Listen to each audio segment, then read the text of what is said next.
Grad Pirot jedan je od prvih gradova u Srbiji koji je još pre 7-8 godina otpočeo projekat Sport u škole. Nova sezona ovog projekta počela je s početkom i nove školske godine. Program je namenjen učenicima mlađih razreda pirotskih osnovnih škola.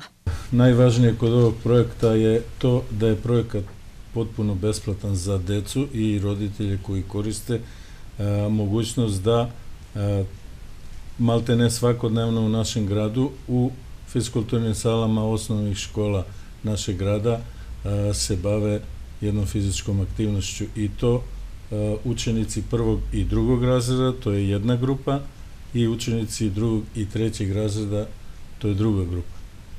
Svakodnevno, u zavisnosti od škole, u osnovnoj školi Sveti Sava to je utorak i četvrtak, takođe i u osnovnoj školi Vuk Karadžić, u osnovnoj školi Dušan Radović je ponedeljak i sreda i u osnovnoj školi 8. septembar je ponedeljak i petak od 19 do 20:30.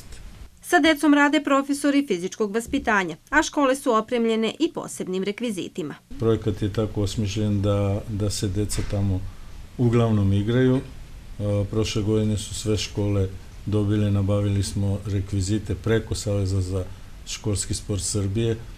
Rekviziti su veoma dobri i nadam se da će ovo biti još jedan podstrek da ta deca, odnosno i njihovi roditelji, pošto su deca mala, mora neko da ih dovede i odvede sa tih časova vežbanja, da dođu i da vežbaju i da učine nešto za sebe i svoje zdravlje. Projekat Sport u škole Savez za školski sport grada Pirota organizuju saradnji sa Savezom za školski sport Srbije, a pod pokroviteljstvom Ministarstva omladine i sporta i Ministarstva prosvete.